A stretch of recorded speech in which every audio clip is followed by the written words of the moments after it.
GPA এর পূর্ণরূপ কি? মানে শিক্ষা বিষয়ক বিভিন্ন শব্দের পূর্ণাঙ্গ রূপ আমি এখন বর্ণনা করব। জিপিএ এর পূর্ণরূপ হচ্ছে গ্রেড পয়েন্ট অ্যাভারেজ। এটা ম্যাক্সিমাম স্টুডেন্টই পারে না, তো এটা ভালো করে চর্চা করবো আশা করি। জিপিএ এর পূর্ণরূপ হচ্ছে গ্রেড পয়েন্ট অ্যাভারেজ। জিতে গ্রেড, পিতে পয়েন্ট, এতে অ্যাভারেজ, হলো জিপিএ এর পূর্ণরূপ। ঠিক আছে, আমরা প্রায় দেখি সংবাদপত্রে, ভিডিও আকারে ফেসবুকে দেখিয়ে থাকি যে ধরতেছে জিপিএর পূর্ণ, তুমি কী পেয়েছো বলে জিপিএ 5 পেয়েছি, কিন্তু যদি ধরে যে জিপিএর পূর্ণরূপ কি তখন আর বলতে পারে না। এটা লজ্জাজনক বিষয় না? এরপর আছে জেএসসি এর পূর্ণরূপ হচ্ছে জুনিয়র স্কুল সার্টিফিকেট। জেডিসি পূর্ণরূপ হচ্ছে জুনিয়র দাখিল সার্টিফিকেট, মানে যারা মাদ্রাসা লাইনের। এসএসসি এর পূর্ণরূপ হচ্ছে সেকেন্ডারি স্কুল সার্টিফিকেট। এইচএসসি মানে ইন্টারমিডিয়েট, আই পাস যাকে বলা হয়, আই এর পূর্ণরূপ হচ্ছে হায়ার সেকেন্ডারি সার্টিফিকেট। এএম এর পূর্ণরূপ হচ্ছে অ্যান্টি মেরিডিয়াম। পিএম মানে হচ্ছে পোস্ট মেরিডিয়াম। বিএ মানে হচ্ছে ব্যাচেলার অফ আর্টস, বিতে ব্যাচেলার আর এতে আর্টস। বিবিএস এর পূর্ণরূপ হচ্ছে ব্যাচেলার অফ বিজনেস স্টাডিজ, যারা কমার্সে পড়ে আর কি। তারপরে বিএসএস এর পূর্ণরূপ হচ্ছে ব্যাচেলার অফ সোশ্যাল সায়েন্স, মানে সমাজবিজ্ঞানে যারা পড়ে আর কি। তারপরে বিবিএ এর পূর্ণরূপ হচ্ছে ব্যাচেলার অফ বিজনেস অ্যাডমিনিস্ট্রেশন, মানে যারা কমার্সে পড়ে বিবিএ করে, যেমন আমি করছি বিবিএ। এরপর আছে এমবিএ এর পূর্ণরূপ হচ্ছে মাস্টার্স অফ বিজনেস অ্যাডমিনিস্ট্রেশন। এমতে মাস্টার্স, বিতে বিজনেস, এতে অ্যাডমিনিস্ট্রেশন, মানে যারা কমার্স থেকে মাস্টার্স করে তাদেরকে বলা হয় এমবিএ, আর যারা কমার্স থেকে অনার্স করে তাদেরকে বলা হয় বিবিএ বর্তমানে আর কি। এবার বিসিএস এর পূর্ণরূপ হচ্ছে বাংলাদেশ সিভিল সার্ভিস। এমএ এর পূর্ণরূপ হচ্ছে মাস্টার্স অফ আর্টস, মানে যারা আর্টস থেকে মাস্টার্স করে তাদেরকে এমএ বলা হয়। যারা কমার্স থেকে মাস্টার্স করে তাদেরকে বলা হয় এমবিএ, আর যারা সায়েন্স থেকে মাস্টার্স করে তাদেরকে বলা হয় এমএসসি। এবার বিএসসি এর পূর্ণরূপ হচ্ছে ব্যাচেলার অফ সায়েন্স। এমএসসি যে একটু আগেই বললাম, এর পূর্ণরূপ হচ্ছে মাস্টার্স অফ সায়েন্স। বিএসসি এর পূর্ণরূপ, ও বিএসসি ডট এজি এর পূর্ণরূপ হচ্ছে bachelor of science in agriculture, মানে কৃষি বিষয়ে যারা পড়ালেখা করে আর কি। এমএসসি ডট এজি এর পূর্ণরূপ হচ্ছে masters of science in agriculture. MBBS এর পূর্ণরূপ হচ্ছে bachelor of medicine and bachelor of surgery, তারা সার্জারি এবং মানে অপারেশন এবং ওষুধ দুটাই প্রদান করতে পারে, সেই সব ডাক্তারদের পদবি হচ্ছে এমবিবিএস।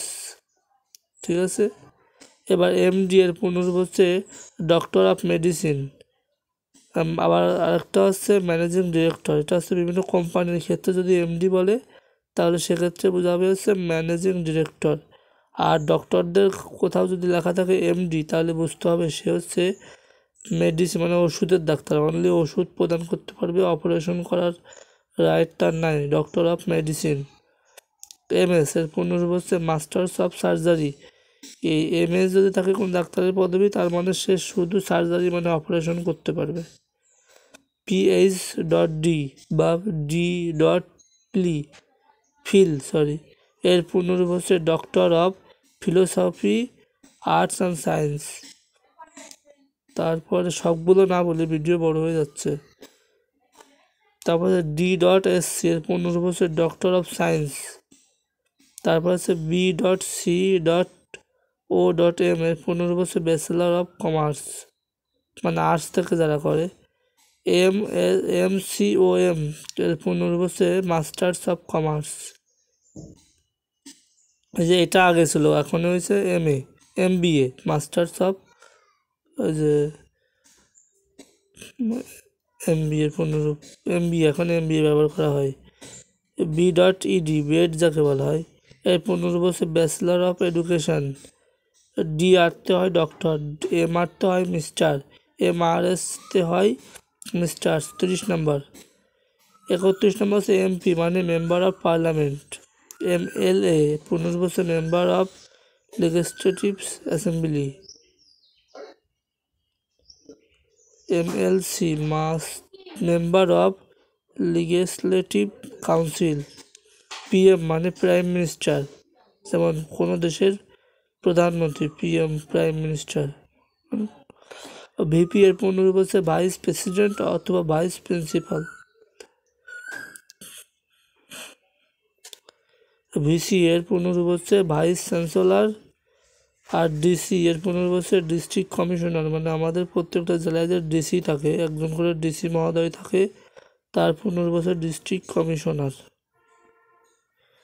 তো এগুলো এখানে টোটাল আছে হচ্ছে 37টা। আমি 37টাই বলিনি, হয়তো 34টা কি 35টা বলছি, তাও ভিডিওটা অনেক বড় হয়ে গেল। যাই হোক, ক্ষমা সুন্দর দৃষ্টিতে দেখবেন। আর উপরে যে এটা আছে যে GPA, এটা ভালোভাবে মুখস্থ করে রাখবা, কারণ এটা মুখস্থ করা বর্তমান সময়ের জন্য খুবই জরুরি হয়ে গেছে। কারণ এটার জন্য বেশি লজ্জিত হতে হয় শিক্ষার্থীদের বিভিন্ন মিডিয়ার সামনে। তো GPA এর পূর্ণরূপ হচ্ছে গ্রেড পয়েন্ট অ্যাভারেজ। ঠিক আছে, গ্রেড অ্যাভারেজ পয়েন্ট অনেকে আমরা বলে থাকি, না অ্যাভারেজ হবে পরে, আগে হবে গ্রেড, তারপর পয়েন্ট, তারপরে অ্যাভারেজ GPA এর। যেমন আজকে 12 তারিখ, 12ই মে SSC রেজাল্ট প্রকাশ হবে 12টার পর হয়তো। তো এই রেজাল্ট পাওয়ার পর অনেকেই GPA 5 পাবে এবং মিডিয়ার সামনে পড়তে হবে। তো সেই মিডিয়ার সামনে যাতে লজ্জিত না হতে হয়, এজন্য ভিডিওটা আরও আগে দেওয়া উচিত ছিল, কিন্তু আমি আসলে উপায় খুঁজে পাচ্ছিলাম না যে কীভাবে ভিডিওটা করব। তো একজনের মাধ্যমে জানতে পারলাম যে এইভাবে সহজে ভিডিও তৈরি করা যায়, সেই প্রসেসিংটা নিয়ে চলে আসলাম।